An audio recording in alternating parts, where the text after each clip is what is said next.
Bonjour à tous les 2 du coup. Bonjour Samuel, bonjour Natacha. Bonjour. Alors, 1re question pour vous. En cette, année 2020, j'aimerais que vous puissiez revenir dessus et nous partager un peu, comment vous l'avez vécue cette année, 2020? Alors, bon, je pense que ça peut être délicat, voire, politiquement incorrect de dire, bien et même très bien. Mais c'est vrai que je l'ai plutôt vécu comme ça et je vais d'abord quand même, avoir une petite pensée pour, ceux pour qui c'est pas le cas. Parce que j'ai bien conscience évidemment qu'il y a beaucoup de monde qui sont, dans une grande difficulté, que ce soit, voilà, émotionnelle, que ce soit financière, et notamment je pense à notre milieu qui est particulièrement touché. Le Prodis a lancé, enfin a fait une étude et je crois qu'il y a 50 des producteurs de spectacles qui sont menacés de faillite en 2020-2021. C'est juste énormissime. Donc, c'est vrai que c'est très délicat de dire plutôt bien, mais en même temps, c'est le sujet de l'émission. Et je pense que malgré toute la difficulté qu'on a pu tous vivre, alors à des niveaux différents, on n'a pas tous les mêmes enjeux, on n'a pas tous les mêmes charges, les mêmes contraintes, les mêmes ambitions, etc. Mais en tout cas, il est vrai que je pense qu'il y a quand même, quoi qu'il en soit, du positif qui peut ressortir de ce genre de situation et que donc moi je l'ai vraiment bien vécu et j'expliquerai après pourquoi.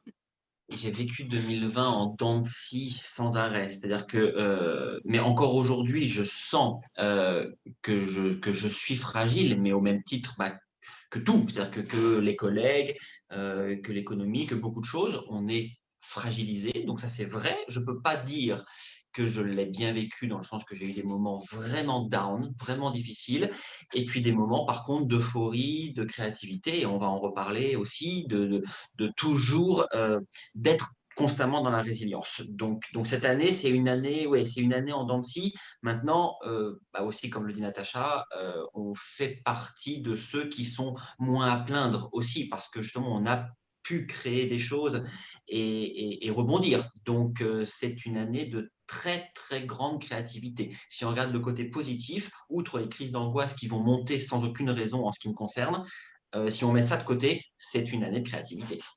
Et justement, comment l'année et la situation a impacté votre situation professionnelle et vos projets professionnels? Moi, c'est vrai que ma société, elle a forcément été très, très impactée dans sa structure, dans son organisation, dans plein de choses. En fait, il y a eu des conséquences importantes. J'ai dû faire des choix pour que la société ne coule pas, prendre des décisions qui étaient plutôt radicales, réduire toutes les charges fixes, etc. Il y a évidemment aussi eu beaucoup de projets qui étaient prévus et qui ont finalement été soit reportés, soit même annulés. Finalement, on ne sait pas. Je pense notamment à un gros projet que nous avions, d'ailleurs, Samuel, au théâtre Mogador, qui est ce cabaret karaoké, et qui malheureusement n'a pas pu voir le jour en mai 2020, et que, vu la situation, ne verra pas le jour avant, je pense, un grand moment, parce qu'en fait, monter un projet comme ça, qui est quand même assez gros, qui nécessite beaucoup d'investissement, euh, de mon point de vue, et par rapport à ce que je peux faire aussi, c'est pas sérieux, je pourrais pas le faire, c'est trop risqué. Donc c'est vrai que voilà, ce genre de projet, il n'y a pas eu. Les nouveaux films de l'écran pop qui normalement avaient lieu tous les 6 mois, évidemment, il n'y en a pas. Voilà, mais il n'y a pas eu ça, mais il y a eu d'autres choses. Donc finalement, l'un dans l'autre, c'est la vie. Ah, pareil, énormément d'annulations, c'est-à-dire que d'abord l'impact négatif, mais c'est comme tout le monde, c'était l'annulation d'Avignon qui a été très dure, c'est-à-dire d'abord l'incertitude d'Avignon, puis l'annulation. J'avais 4 spectacles à Avignon qui étaient censés arriver, tout était bien verrouillé, les théâtres, les finances étaient mises de côté. En parallèle de ça, il y avait la création d'ateliers troupes à Musidrama, comme tous les ans. C'est une création qui venait juste d'être finie d'écrire par Emmanuel Suarez et par Charlotte Gauthier. On avait commencé les répétitions. Donc, c'est voilà, d'un seul coup, tout s'annule. J'étais en pleine création d'un nouvel ouvrage avec Raphaël Calandro aussi. Donc, voilà, tout ce qui était écriture, mise en route, voilà, à la poubelle, en tout cas dans un tiroir pour un temps indéterminé.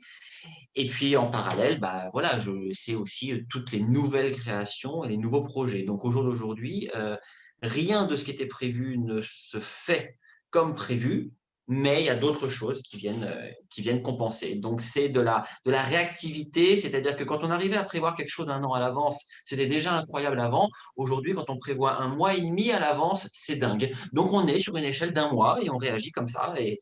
Et là, encore ce matin, j'avais une réunion pour décaler une répétition de lundi prochain, mais tout, voilà. Et donc, tout se réorganise continuellement et on vit en train de faire… c'est des jeux de taquin, vous savez, où on fait bouger les petites pastilles les unes à côté des autres. Et on fait ça depuis le mois de mars. Ça devient malheureusement une habitude. Mais du coup, une force pour la suite. Clairement, maintenant, on est prêt à faire des projets vite, différemment, rapidement. Ça, c'est clair. On est formé pour le futur.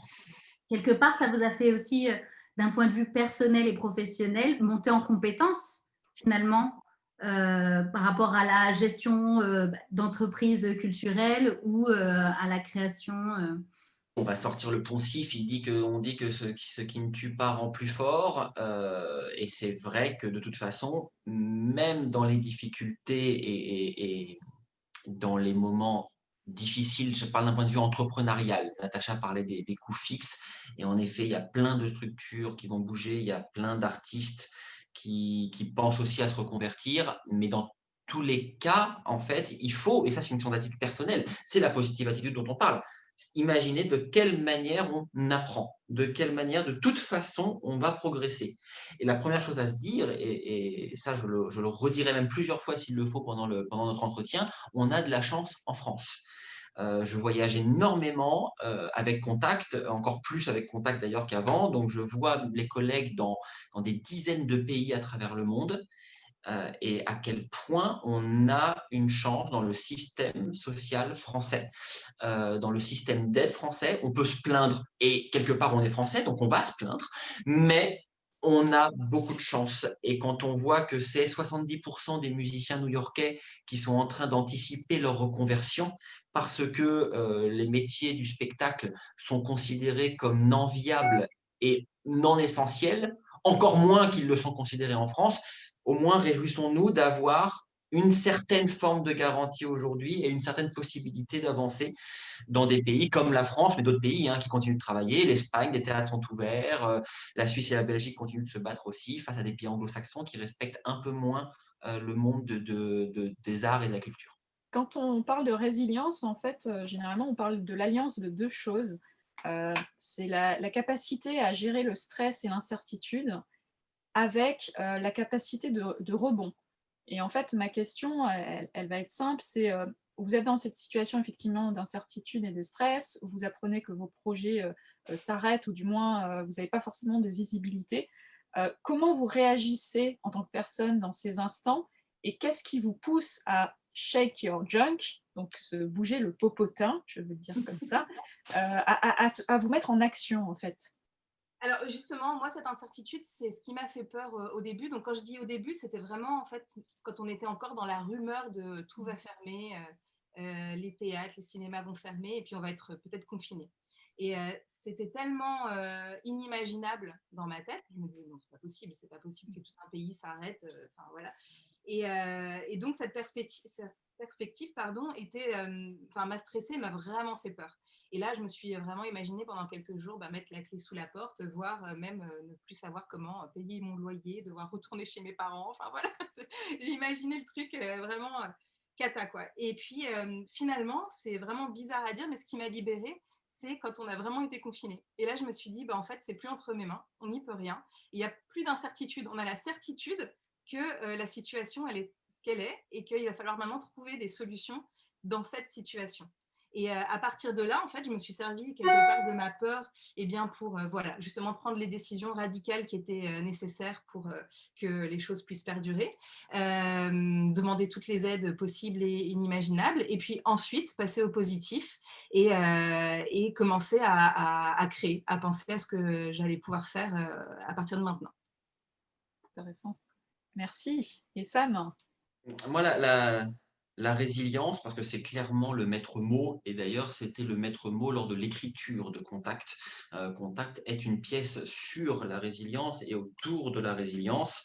Je savais que j'avais cette résilience en moi et je crois que quand on produit de toute façon des spectacles ou qu'on écrit ou qu'on fait des choses, on est constamment résilient parce que ça ne se passe jamais comme c'est prévu à la base. Donc en tout cas, voilà, j'avais, je pense, cette habitude et cette capacité, mais là, elle est très forte, en tout cas, elle est fortement visible. C'est-à-dire qu'à chaque fois, c'est l'angoisse. J'assume que le premier réflexe, mais c'est comme Natacha, hein, c'est l'angoisse.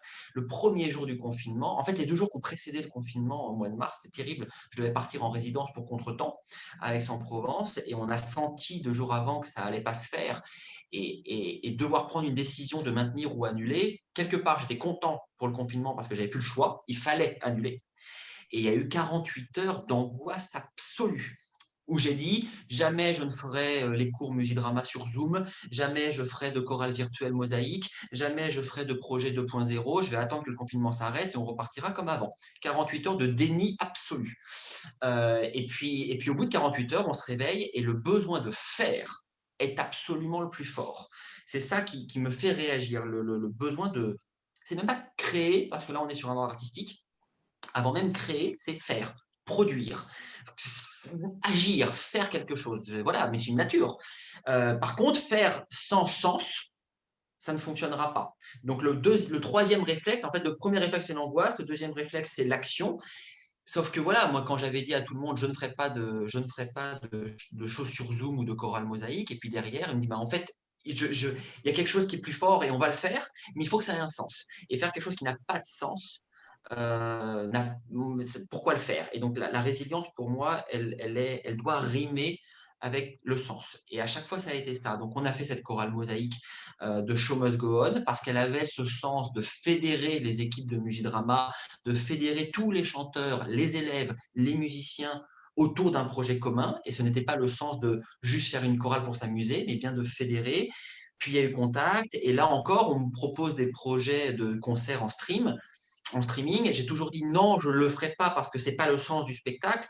Et puis juste après, je me dis, attends, si on trouve un moyen de rendre le procédé et le dispositif nécessaire et que le résultat, c'est quelque chose qui n'aurait de toute façon pas existé sans cette contrainte, là, il y a du sens.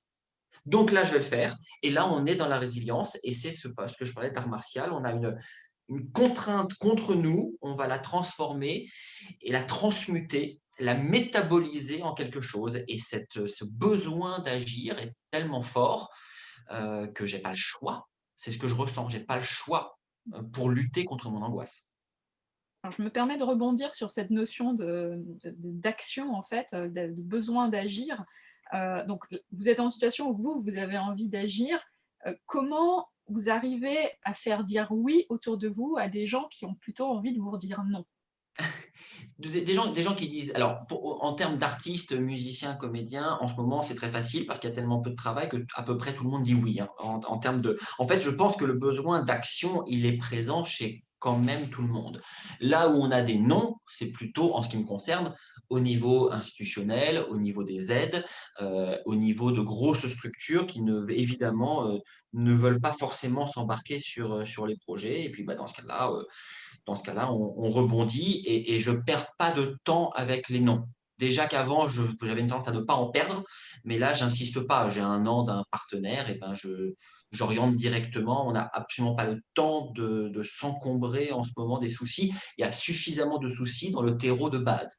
Donc, on ne va que là où la porte s'ouvre. Dès que la porte grince un peu quelque part, j'avoue que je ne perds pas de temps et je vais là où c'est où naturellement le flux de création va. On le sent, ça, je crois. On sent quand une idée est juste ou pas. C'est ce qui s'est passé sur Contact. Sur Contact, il y a eu ce moment de mon Dieu, c'est là que je dois être. Ici, maintenant, je fonce parce que j'ai cet instinct. Et si ça grince un peu, c'est qu'il y a quelque chose qui ne va pas. Et toi, Natacha, comment tu fais pour embarquer autour de toi justement sur ce nouveau type de projet? Quand tout le monde a peut-être un peu peur et dans l'incertitude, et toi tu dis non, voilà, on va pivoter, on va lancer autre chose. Est-ce que voilà, tu as réussi à embarquer naturellement ou... C'est difficile de répondre à ça parce qu'en fait, dans les projets que j'ai lancés, bon, déjà, ils ne sont pas de l'ampleur de ce qu'a pu lancer Samuel avec Contact. Je tiens quand même à le dire parce que lui, c'est quand même juste incroyable ce qu'il a réussi à faire et le côté international que ça prend. J'ai hâte que tu nous en parles plus. Mais donc, j'ai pas eu de difficulté sur les projets. J'ai lancé un billet solidaire. Ce billet solidaire, alors, ça ne dépendait que de moi finalement, enfin quasiment, quoi. Moi, le but de ce billet, c'était de garder le contact. Alors déjà aussi avec les artistes, de leur demander à tous s'ils étaient d'accord pour faire une petite vidéo. Ça m'a permis de garder ce lien humain, tout simplement. Donc c'était pour me faire du bien mentalement. Et puis aussi, pareil, par rapport à tous les participants, de leur dire, voilà, vous pouvez nous soutenir, vous avez aussi un rôle à jouer. Et ça m'a fait du bien de voir l'aide qu'on nous apportait. C'était pas tant financier, c'était pas ça qui a sauvé l'entreprise, mais c'était vraiment psychologique, en fait, l'aide psychologique. Donc ça, ce genre de petites actions, ça ne dépendait que de moi, donc je me suis pas confrontée à un nom. Puis après, pour les dance parties que j'ai pu lancer, jusqu'à présent, on peut dire que c'était de l'ordre du bêta-test, disons. En fait, je les ai vraiment lancés en plein confinement, en me disant que voilà, des cours de danse, il y en avait plein sur Internet, mais il n'y en avait aucun qui était dédié à la comédie musicale. Et il n'y en avait aucun, évidemment, où on pouvait danser avec les artistes vraiment de comédie musicale. Et je me suis dit que ça allait mettre des étoiles dans les yeux, déjà à moi, et puis certainement à d'autres. Donc, j'ai eu envie de le faire. C'était pas compliqué à mettre en place. Au départ, je me disais peut-être même que ça allait avoir lieu qu'une seule fois et que c'était simplement l'occasion voilà, de communiquer un peu, de faire plaisir, etc. Ça a vraiment bien fonctionné, donc on l'a refait plusieurs fois. Puis une fois déconfiné, c'était l'occasion de se dire, ah, bah quand même, le but de tout ce que je fais toujours, et du spectacle, etc., c'est quand même de se retrouver vraiment.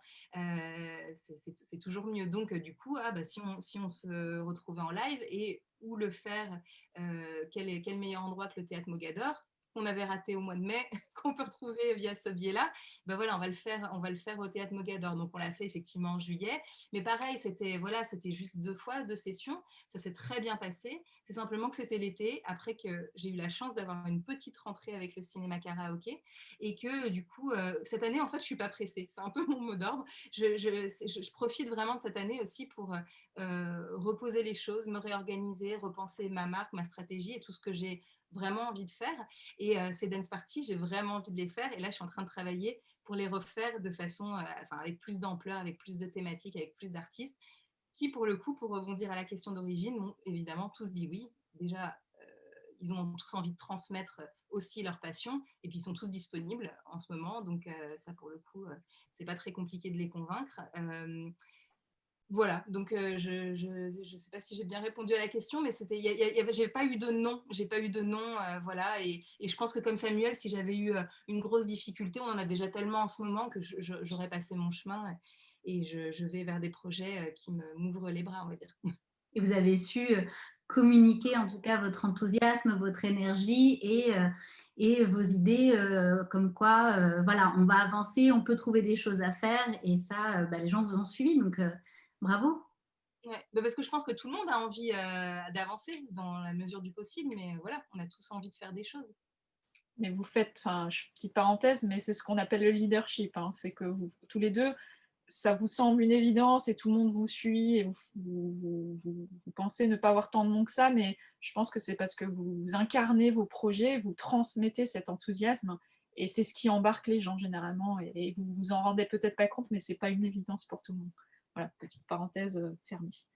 Et quelles sont pour vous les tendances justement qui peuvent se dessiner dans le milieu du spectacle?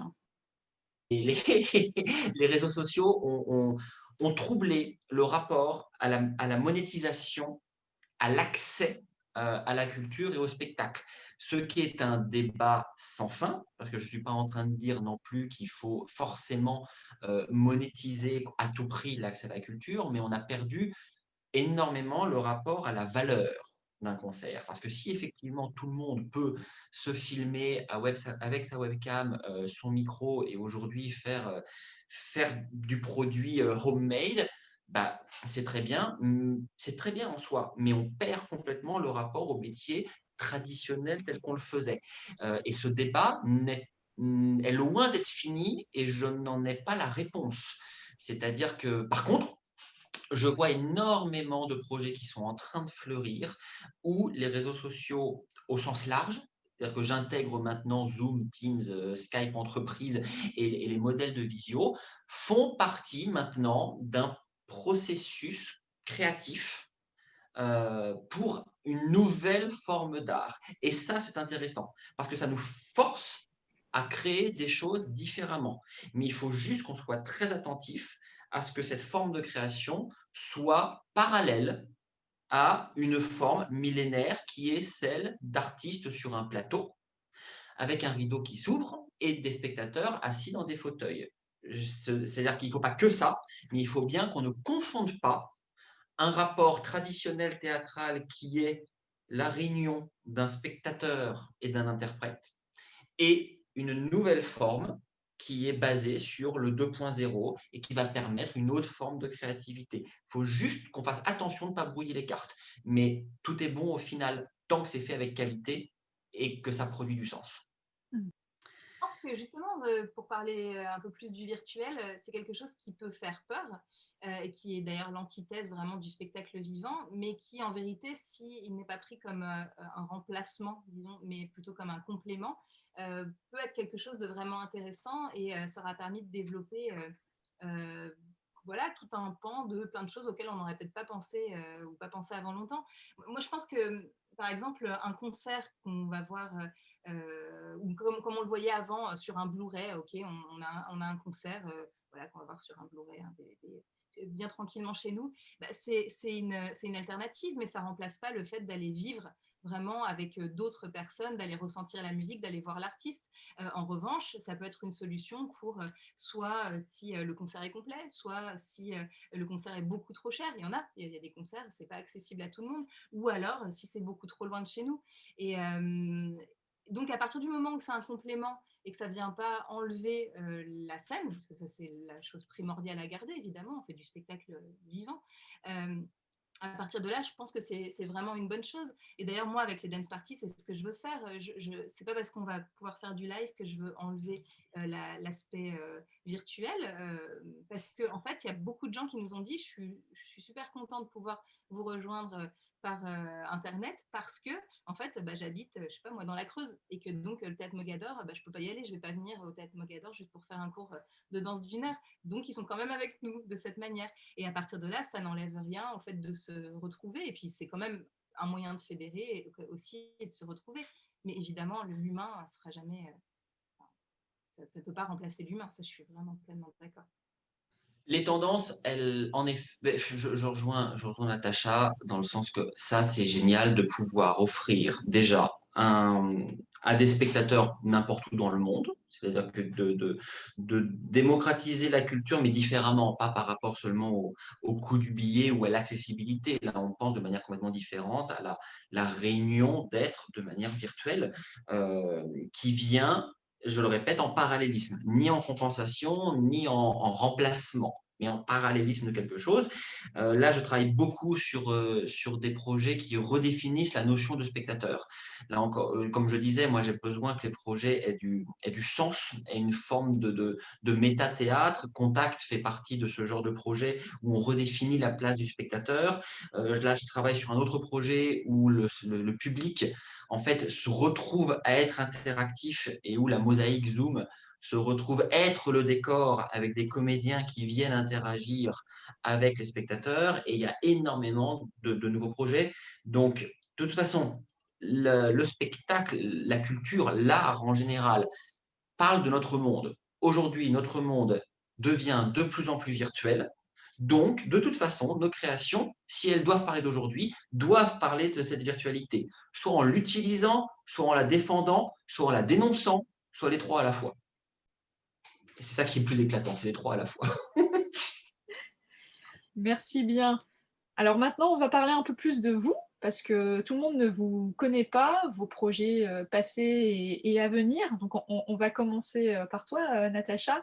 Est-ce que tu peux un peu te présenter et nous parler des initiatives comme l'écran pop notamment, voilà, d'où c'est venu, et voilà ton aventure dans la comédie musicale, si je puis dire.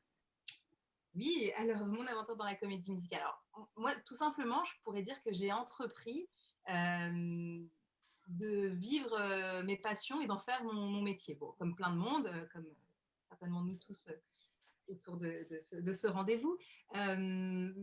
Mais c'était vraiment quelque chose d'important pour moi. En fait, en gros, si j'avais attendu qu'on m'offre le job de mes rêves et que je puisse qu'on m'offre ce que je faisais aujourd'hui, j'aurais pu attendre longtemps. Donc, je me suis dit que j'allais le faire. Voilà. Et moi, ce que j'aime, ce qui m'anime, c'est la pop culture au sens large. Je suis née là-dedans et la comédie musicale en particulier. Et les films, notamment. C'est à travers les films que j'ai découvert la comédie musicale. Vous savez, il y a des films comme ça dans la vie où c'est pas juste un film, en fait. Ça fait partie de votre vie, c'est votre histoire. Et moi, j'ai découvert la comédie musicale à travers Grease. Je crois que c'est le premier film de comédie musicale qui m'a absolument marquée. Et c'est un film où finalement, en fait, les personnages, c'était mes amis, où là où ils se promènent, c'était chez moi. Voilà, et j'étais avec eux. En fait, moi, j'ai fait mes études à Rydell High School. C'est là où j'ai étudié. Donc, en fait, ça faisait tellement partie de ma vie que j'ai développé ce fantasme de vivre dans le film. Et j'ai toujours gardé un petit peu ça en moi. Et puis, un jour, je me baladais à Londres et puis j'ai découvert le sing-along. Donc, le fait d'aller comme ça au cinéma, chanter avec ces films musicaux cultes. Et j'ai trouvé ça vraiment génial. Et étant donné que ça n'existait pas en France, je me suis dit, bah, je vais le faire. Je me sentais vraiment investie de la mission, c'est moi qui dois le rapporter en France. Et puis, je l'ai repensé pour le faire évoluer. J'ai gardé tout ce qui était bon dans le concept. Puis, je me suis dit qu'on allait faire un pré-show qui allait mettre encore plus en immersion, qui allait permettre justement ce truc de vivre le film un peu plus et de vraiment de se réunir entre fans pour partager pendant quelques heures notre passion commune à tous et que ce soit voilà, vraiment un moment fort entre nous tous. Donc voilà, c'est vraiment parti de ça. Et puis honnêtement, je l'ai fait sans trop penser à ce que ça allait donner à l'avenir. J'avais pas de plan sur la comète, j'ai pas fait de business plan, tout ça. Je l'ai vraiment fait juste avec le cœur. Et j'en ai assez vite parlé à Samuel. À l'époque, j'étais chez Musidrama. Puis je lui ai dit, ah tiens, j'ai ce projet, etc.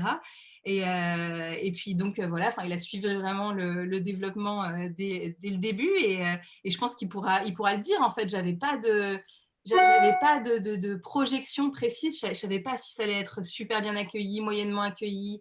Est-ce que les gens allaient vraiment jouer le jeu? Est-ce qu'ils allaient se lâcher? Et je me rappelle de ce moment, il était à côté de moi, Samuel, lors de la première en fait, de l'écran pop Mamma Mia au Grand Rex.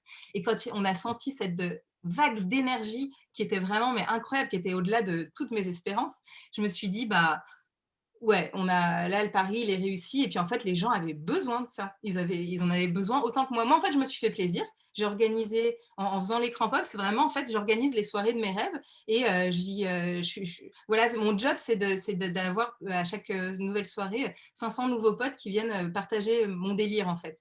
Et c'est vraiment ça. Et bah, j'ai eu de la chance, en fait, il y avait plein de gens qui avaient les mêmes envies que moi. Formidable. Samuel, quel regard tu portes justement sur Natacha et voilà, ce qu'elle est devenue en fait et ce qu'elle a créé? Je me souviendrai vraiment toute ma vie de ce moment dont Natacha vient de parler.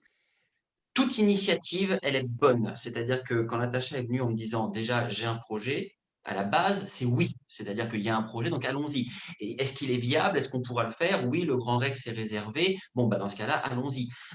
Et en plus, voilà, Natacha avait cette volonté de faire les choses bien, de s'entourer de professionnels. On a fait un casting. Voilà, on a recruté Zachary Sall et Raphaël Arnaud. On avait fait, voilà, on avait travaillé ensemble. Donc, tous les ingrédients sont bons. Et c'est vrai aussi, et je me souviens, j'en avais parlé avec Natacha, que j'étais et je suis toujours dans une recherche créative, disons-le, intellectuelle, c'est-à-dire une recherche de sens, une recherche de réflexion sur le théâtre. Et donc, bah, ça me faisait du bien, mais avec une toute petite distance, de dire, là, l'objectif, c'est que les gens prennent des ballons et fassent la fête avec en secouant des ballons, ce qui était un petit peu à l'opposé de comédiens que j'étais en train de faire au même moment. On n'était pas sur le même registre. Et quand il y a eu cette première, qu'on était au milieu de la foule, Natacha et moi, et qu'on a vu des centaines de personnes remuer leurs ballons, se mettre debout et chanter, et en fait, avoir du plaisir, s'amuser, oublier les soucis le temps d'un instant, bah, c'est aussi notre mission. C'est-à-dire que, comme je parlais tout à l'heure, divertir, dénoncer les deux à la fois, oui, bah, c'est très très important et ça m'a fait un bien fou et c'était fondateur pour moi. Parce que de dire, on n'est pas non plus en train de devoir faire de l'intellectuel à tout prix, mais du plaisir, du divertissement fort, de qualité. waouh, on en a carrément besoin. Et j'étais fier de pouvoir aider Natacha à faire que des centaines de personnes chantent ensemble dans une salle. Et moi, j'avais mon ballon et je m'éclatais à secouer mon ballon, moi aussi. Ça, c'était dingue. Je me souviendrai toute ma vie de ce soir-là. Je crois que chez Musical Avenue, on a tous secoué nos ballons et sauté dans tous les sens. Donc, on comprend ce sentiment. Et justement, quel avenir pour l'écran pop Natacha, si tu peux nous parler un peu de la suite, comment tu vois les choses et nous parler un peu du billet solidaire et voilà, est-ce que ça a marché? Oui, alors bah, déjà l'avenir, alors bon, évidemment le cinéma karaoké va revenir, simplement j'attends d'y voir un peu plus clair. Alors plus clair, ça veut dire quoi? Voilà, un peu plus clair sur la situation pour remettre des dates en 2021, parce que c'est vrai que c'était quand même assez épuisant de mettre des dates, de les reporter, de les annuler. C'est épuisant pour nous, dans la production, c'est épuisant et c'est déceptif surtout pour les gens qui prennent leurs billets. Donc voilà, j'attends d'y voir un petit peu plus clair, mais il y aura le plus tôt possible, j'espère, en 2021, des dates. Il y a les dance parties donc, qui vont revenir et voilà, de façon vraiment plus imposante, avec vraiment plein de thèmes, plein d'artistes qui est super, qui m'ont dit oui, j'ai hâte de dire qui c'est et, et sur quoi on va pouvoir danser. Donc ça j'ai vraiment hâte aussi.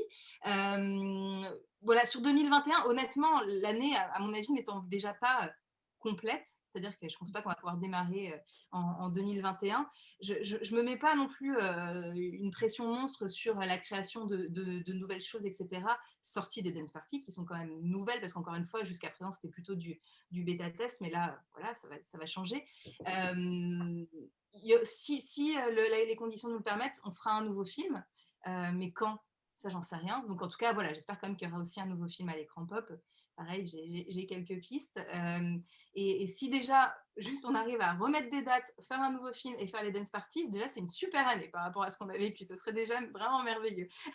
Donc voilà, le billet solidaire c'est terminé. C'était une opération sur un petit temps donné. Encore une fois, voilà, juste pour se faire du bien, pour se dire qu'on était vraiment là tous ensemble et que les choses allaient repartir. C'était aussi ça, faire passer le message que soyez solidaires, mais l'écran pop va revenir. Parce que dans la tête des gens aussi, c'est pas forcément évident de se dire est-ce qu'une entreprise va réussir à passer ce cap. Et moi, j'avais envie de dire, si, on va y arriver. Croyez en nous et je vous promets qu'on va y arriver et que quand les choses reprendront, on sera là. Voilà, donc 2021, pour moi, c'est ça. Après, cependant, j'ai envie de dire, je ne suis pas à l'abri dans 2 jours d'avoir une autre idée et puis de dire complètement l'inverse de ce que je viens de vous dire là. Vraiment, c'est possible. Mais pour l'instant, c'est ça les projets.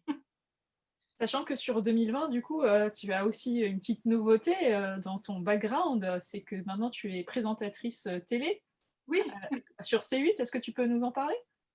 Oui, alors quand Satousi, qui est donc la présentatrice de l'émission, m'a proposé cette aventure, j'ai dit oui, j'étais super excitée parce que ça me sort de ma zone de confort. C'est pas mon métier à l'origine, évidemment. C'est toujours pas, d'ailleurs, je le considère pas vraiment comme mon métier. C'est pour moi, c'est une expérience et j'apprends. Et à chaque fois que j'y vais, j'apprends. Voilà. Donc c'est super à faire. Je suis entourée d'une bande de super nanas. Voilà, à chaque fois, j'ai hâte que la prochaine émission arrive. Pour l'instant, c'est 1 fois par mois. Bon, peut-être qu'un jour, ce sera un peu plus régulier, j'espère. Et puis, en tout cas, c'est une expérience qui me plaît. Et vraiment, c'est ce truc de me sortir de ma zone de confort. Et aussi, alors, j'ai l'espoir de plus représenter la comédie musicale sur une grande chaîne française. Bon, pour l'instant, sous mon nom, on m'a mis le titre de Miss Musical. C'est un début.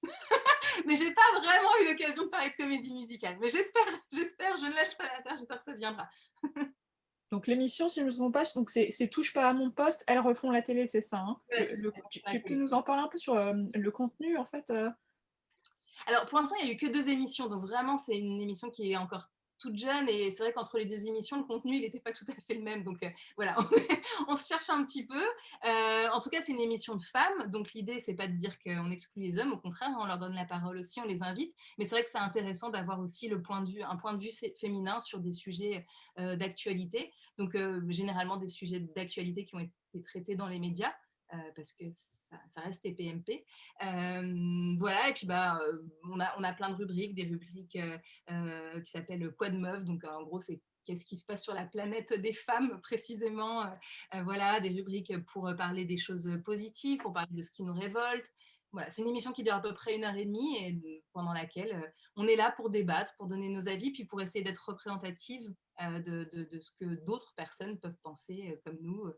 Voilà, tout simplement. On est toutes très différentes, donc je pense que c'est un petit peu ça l'idée aussi, c'est de représenter un petit peu certains états d'esprit en tout cas. Pas tous, hein, évidemment. Génial. Ce que j'adore, c'est que tu ne cesses de te réinventer et d'apprendre. Ça, c'est très, très positif. J'adore. Merci, Natacha. Bon, Samuel, on parle un peu de toi. Par contre, Voilà. il faudrait peut-être que tu te présentes un petit peu parce que je ne sais pas par quoi commencer. J'ai envie de parler de Contact, mais présente-toi aussi pour ceux qui ne te connaissent pas.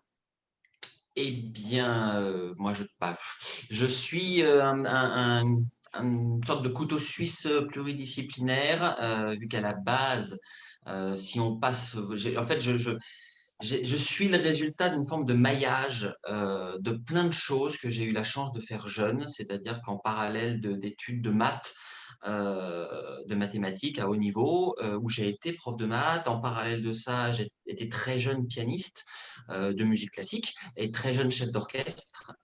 Et en parallèle de ça, je suivais des cours de théâtre. J'ai assisté dès l'âge de 14 ans, le professeur de théâtre à Orléans pour voir le côté mise en scène.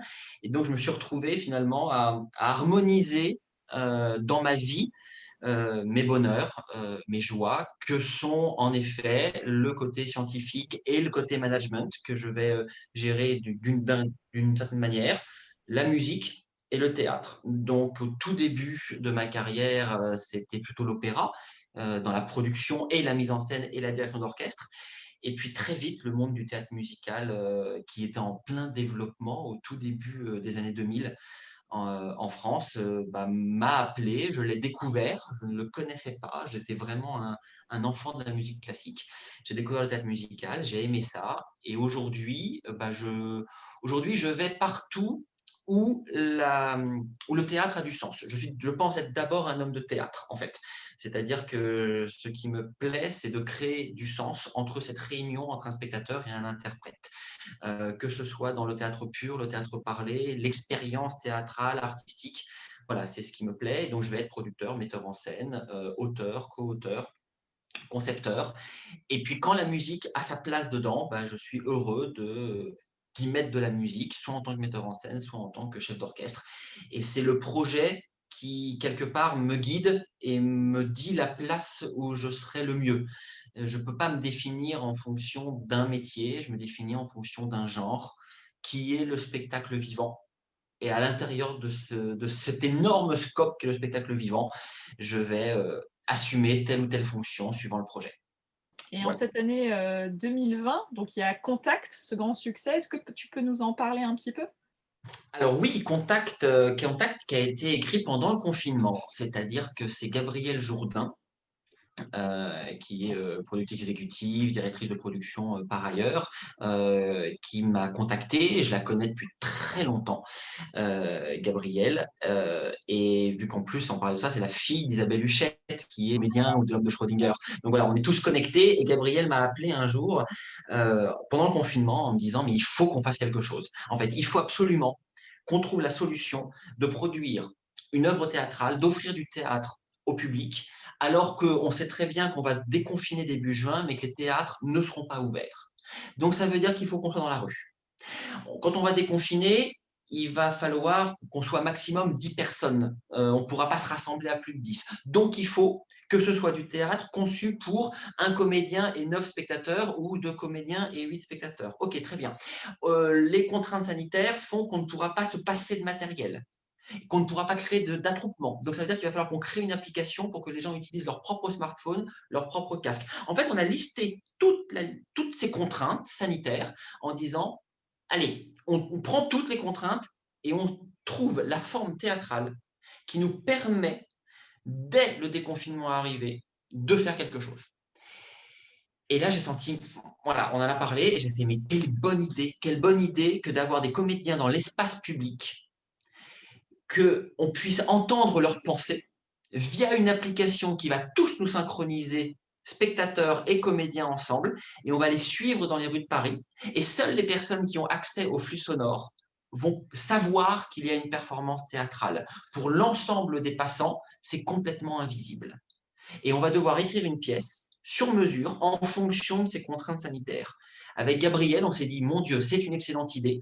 En l'espace de, je vous promets, 48 heures, on avait réuni toute l'équipe de Musidrama et on avait commencé l'écriture, le développement d'applications. C'est ce moment où on sent qu'il y a quelque chose qui se passe, qu'il y a une idée, un embryon qui va exploser.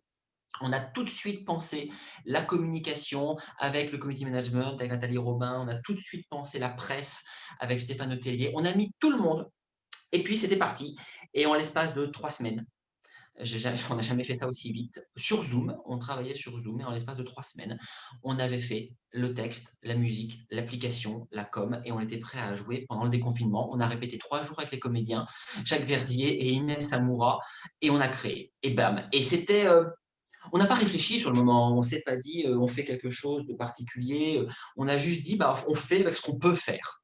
On raconte ce qu'on a envie de raconter, c'est-à-dire la résilience, c'est-à-dire le rapport émotionnel qui était très fort à ce moment-là avec Éric Chantelose et Cyril Barbesol, donc le co-auteur et le compositeur. On était tous d'accord sur le fait que pendant le confinement, on n'était pas nous-mêmes, parce que ce manque de contact et ce manque de lien social physique nous transformait et faisait que notre gestion des émotions était différente. Donc, on a écrit cette pièce en fonction et on a parlé de ce qui nous touchait. Et on a été prêt à créer. Le 13 juin, on a eu cette première et on a joué tout l'été à Paris. Et puis, ça a explosé plus que prévu.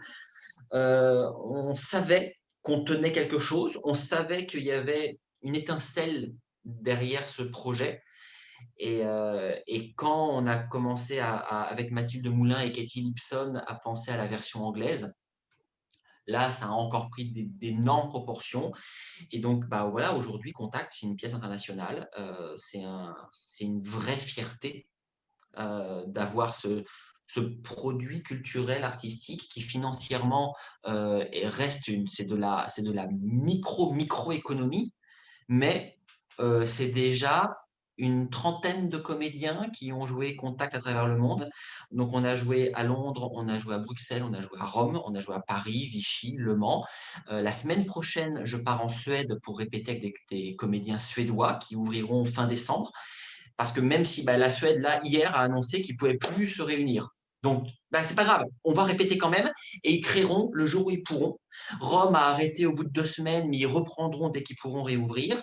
Et on a déjà signé avec le Canada pour le printemps et on sait qu'on va partir ensuite à New York, en Afrique du Sud, en Australie, en Grèce, au Chili, en Espagne, en Australie et on attend encore d'autres pays. Donc, le projet va durer des mois et des mois. Cette aventure internationale est complètement dingue et c'est un plaisir pour moi parce qu'à chaque fois, je vais mettre en scène, parfois en vrai quand je peux voyager, parfois en visio. Ce qui est terrible, mettre en scène en visio. On a un système avec des caméras qui filment la répétition sur plusieurs angles. Je répète en visio. J'ai un assistant metteur en scène dans le pays en question qui prend les indications. C'est une aventure complètement dingue. Je n'ai pas encore tout le recul nécessaire dessus pour en tirer quelque chose. Je sais juste que voilà, je suis un des rares artistes à faire une tournée internationale en période de pandémie.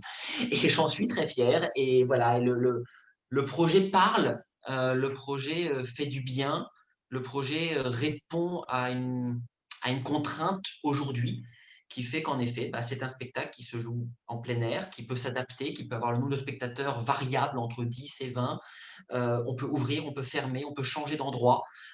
Et en fait, je crois que c'est cette flexibilité qui est obligatoire aujourd'hui si on veut apporter de l'art aux gens. Tant que les théâtres ne sont pas ouverts pour de bon, il faut être flexible. Contact répond à cette particularité-là. Donc, je suis fier de porter pour le coup une œuvre française dans le monde entier. Félicitations, c'est tout à fait remarquable, mais pour tous les deux, pour toutes les initiatives que vous avez lancées dans ce contexte. Et justement, vous ne lâchez rien, et j'ai envie de dire les spectateurs non plus. Et ma question est, comment les abonnés de Musical Avenue pourraient vous aider dans ce que vous entreprenez? Alors, quelques pistes. Eh bien, non, mais déjà, par exemple, nous suivre sur les réseaux sociaux, nous envoyer des petits messages d'amour, ça fait toujours plaisir. Et puis voilà, nous suivre, à s'abonner aux newsletters, ce genre de choses. Comme ça, le jour où on revient, enfin, je parle pour l'écran pop parce que Samuel et Contact n'est pas parti. Quoique si, remarque, t'es parti de France pour l'instant. faut que tu reviennes. Là, je suis en France, je repars lundi en Suède. Et là, Ah, je suis encore en France une semaine. oui, mais contact. Ah, Contact, non, Contact va revenir. On ne sait pas si ça revient au printemps ou à l'été prochain, mais ça reviendra, ça c'est sûr. Exactement. Donc, il faut suivre Musidrama pour savoir quand Contact Oui. revient au printemps. Voilà. Donc, effectivement, nous suivre. Et puis, bah oui, aussi, si quelque chose de très important et c'est même primordial, c'est pour tous ceux qui sont déjà venus à l'écran pop et qui ont aimé, bien sûr. Mettez-nous un avis. Voilà. Écrivez-nous, voilà, ce qui vous a fait plaisir, ce que vous avez aimé pendant l'expérience. Et d'ailleurs, je dis si vous avez aimé, mais en vérité, si vous n'avez pas aimé aussi, écrivez-nous et dites-nous pourquoi, parce que ça nous aide à progresser. Donc, c'est vrai qu'avoir le retour d'expérience, c'est vraiment très précieux. Mais en tout cas, sur les réseaux sociaux, etc., c'est vrai que si vous avez aimé, bah, dites-le. Voilà, criez-le au monde. Ça aide. Eh bien, oui, pour aider la création et toutes les initiatives, en effet, il y a plein de manières. Déjà, dès que les théâtres vont réouvrir, bah, ça semble évident à dire, mais il faut aller au théâtre. Voilà, à titre personnel, j'espère toujours ouvrir Contretemps le 4 février, normalement, au studio Héberto. Donc, c'est terrible parce que je peux l'annoncer officiellement. Contretemps sera créé le 4 février au studio Héberto. On aurait dû le créer à Avignon dernier, on va le créer là. Maintenant, on sait aussi qu'on ne sait pas ce qui se passera réellement en février, mais dès que les théâtres annoncent une mise en ligne euh, pour acheter des billets, bah, il faut tout de suite aller au théâtre parce que c'est sûr, c'est certain que ça a toujours été difficile de produire du spectacle vivant, mais alors là, en ce moment, c'est encore plus difficile et encore plus risqué. Donc voilà, il faut soutenir tous les spectacles. Dès que les théâtres vont réouvrir, il faut y aller, c'est évident. Il faut aussi défendre la culture et les actions artistiques. Aujourd'hui, Musidrama, même si les cours de formation professionnelle continuent, Musidrama aujourd'hui vit avec les entreprises, les actions en entreprise. On est devenu un peu les spécialistes de la chorale virtuelle et on fait des chorales virtuelles pour beaucoup d'entreprises qui souhaitent en télétravail, créer des team building, créer des choses, et c'est ce qui me permet de continuer à faire vivre Musidrama. Donc ça aussi, c'est une manière que tout le monde, sans être dans le métier du spectacle, peut faire, c'est-à-dire apporter de la culture et du divertissement dans le monde de l'entreprise. C'est une des pistes fondamentales pour l'avenir du métier artistique. C'est être sur tous les terrains à la fois, et le monde de l'entreprise est aujourd'hui le monde qui peut aider à ce financement-là. Et puis d'un point de vue, je dirais, l'écologie de la culture. Vous savez, de la même manière que si on ferme le robinet chez soi pour pas faire couler l'eau, c'est pas ça ce qui va faire changer le sens du monde, mais c'est l'acte en lui-même et le fait de pouvoir diffuser la pensée citoyenne écologique. Je crois que la culture et l'art ont besoin de cette pensée citoyenne écologique, c'est-à-dire n'importe quand chez vous, dans les discussions que vous avez, dans les apéros Zoom, au travail, rappelez juste que la culture, l'art est quelque chose d'essentiel. Le simple fait de le penser et le simple fait de le diffuser autour de soi, d'irradier que notre société n'existe pas si à un moment donné, des artistes et des spectateurs ne se réunissent pas pour penser et repenser le monde.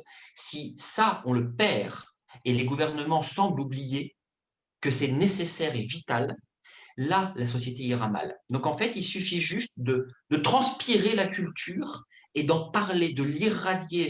Et si tous, on est là pour défendre auprès de son voisin qu'il n'y a pas plus essentiel que la culture, au même titre que les autres choses essentielles, ben on sauvera la pensée de demain. Cette émission est aussi sous le signe de la positive attitude. Pour vous, ça veut dire quoi être positif et quelles sont les qualités pour réussir dans ce milieu, selon vous?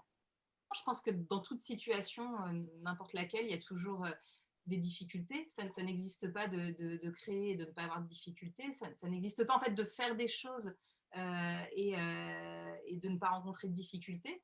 Donc celle-ci, celle qu'on rencontre tous en ce moment, bah, elle est énorme. Mais en même temps, je trouve que, enfin, c'est triste à dire, mais vu qu'on est tous dans le même bateau, c'est aussi de se dire que tous ensemble, il faut qu'on arrive à trouver des solutions et on n'a pas d'autre choix que justement d'être positif, parce que sinon on coule tous et ça c'est pas possible. Donc quelque part, moi, je me sens soutenue. Je me dis, bah, je ne suis pas la seule. J'aurais été la seule à ne pas pouvoir travailler en 2020, la seule à. Je me serais dit, voilà, je ne l'aurais pas vécu du tout de la même manière. Mais là, la vérité, c'est que c'est pareil pour tout le monde et que tous ensemble, il faut qu'on s'en sorte et tous ensemble, il faut qu'on trouve des solutions. Voilà.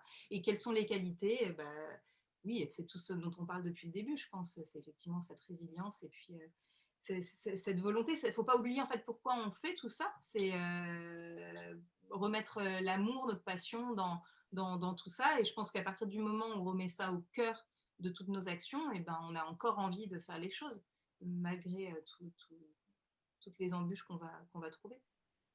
C'est vrai que c'est deux questions en une, en fait. Parce que, alors, pour faire ce métier, ou pour, en effet, continuer à faire ce métier, clairement, il y a la passion, mais en fait, la passion, c'est pas la passion qui nourrit. La passion, elle permet juste de donner du sens. Et moi, je crois aussi énormément, alors, à la qualité. C'est-à-dire que de toute façon, si on ne fait pas les choses avec une conscience professionnelle et une exigence, de toute façon, on va dans le mur. Déjà, de manière fondamentale, quand on veut produire, faire quelque chose, un métier, bah, il faut vouloir le faire bien.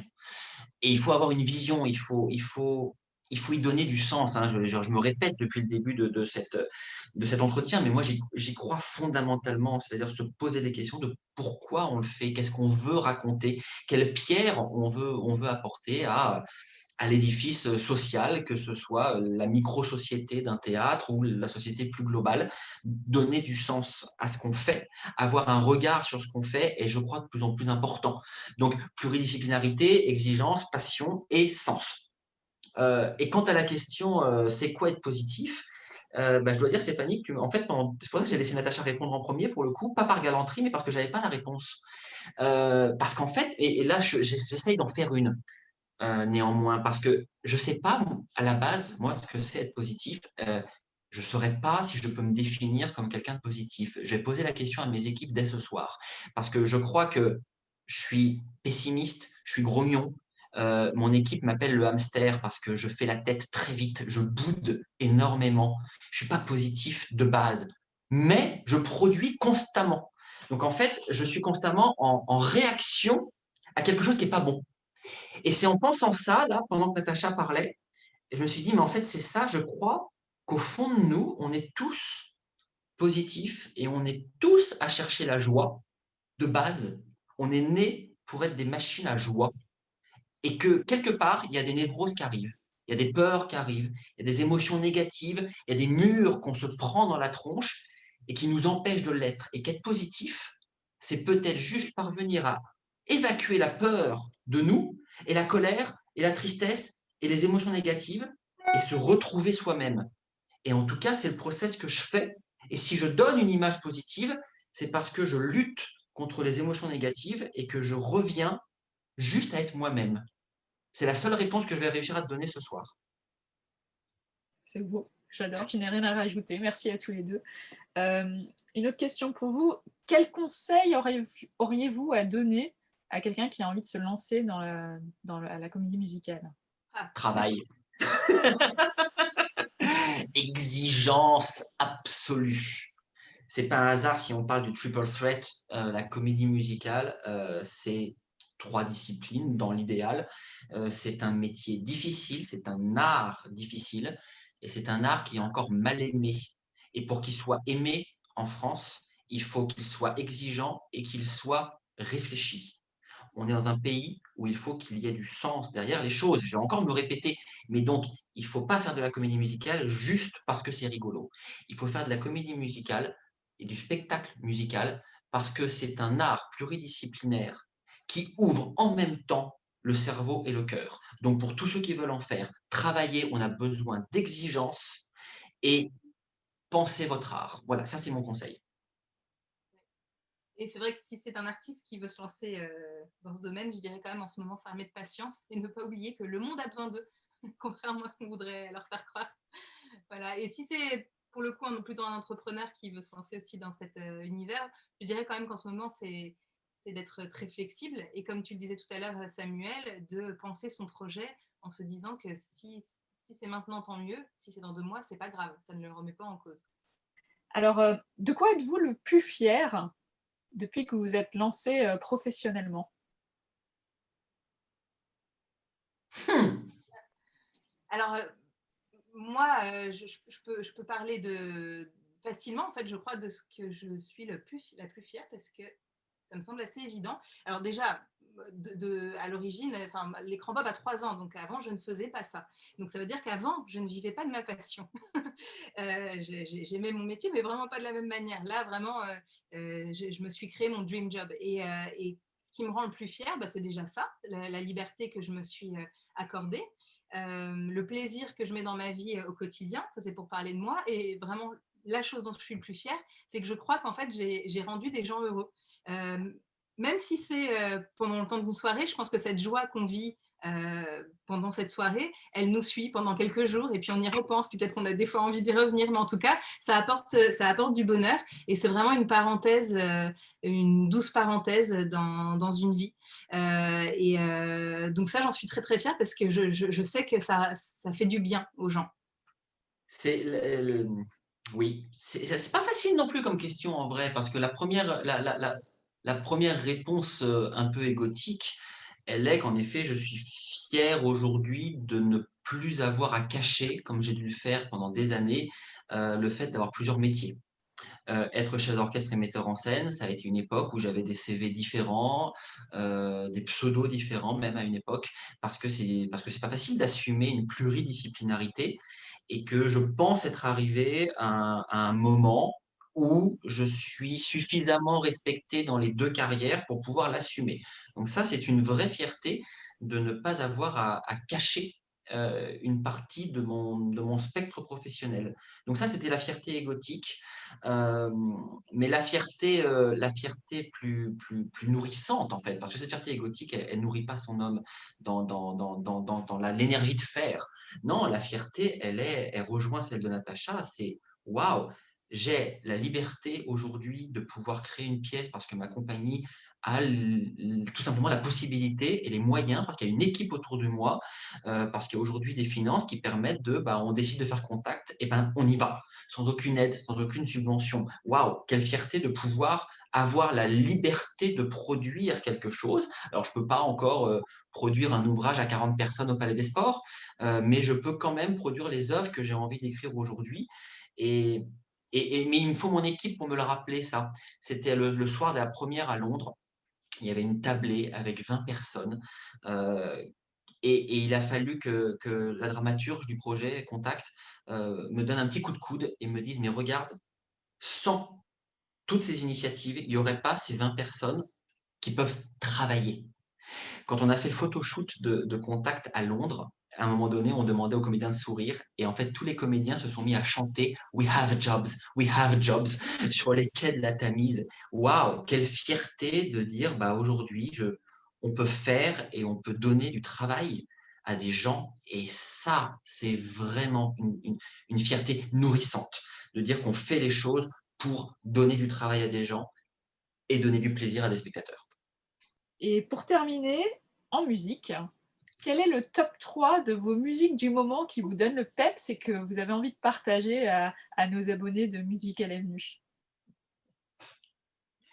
Alors, parce que Natacha va être bien meilleure que moi là-dessus. Je n'écoute pas de musique. Je fais une grande révélation. Je n'écoute jamais de musique chez moi.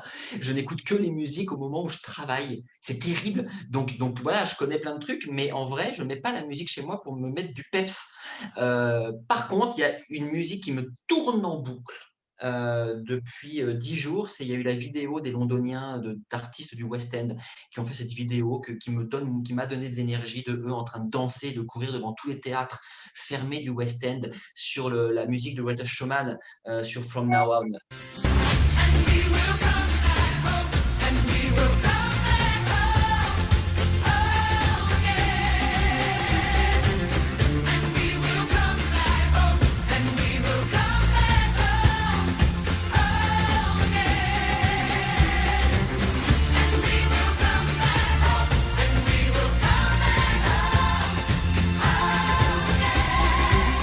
And we will come back home and we will come back home. Et j'avoue que Bazek and Paul me donne la patate. Mais j'aurais pas de top 3 parce qu'en ce moment, il n'y a que cette chanson-là qui me tourne dans la tête.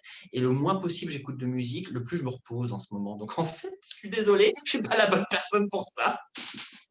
Natacha, toi, tu vas avoir plein de feel-good musique, je t'en prie. Alors, tu nous avais posé la question, donc j'y ai réfléchi. Je ne suis pas team découverte, je vais plutôt être team classique.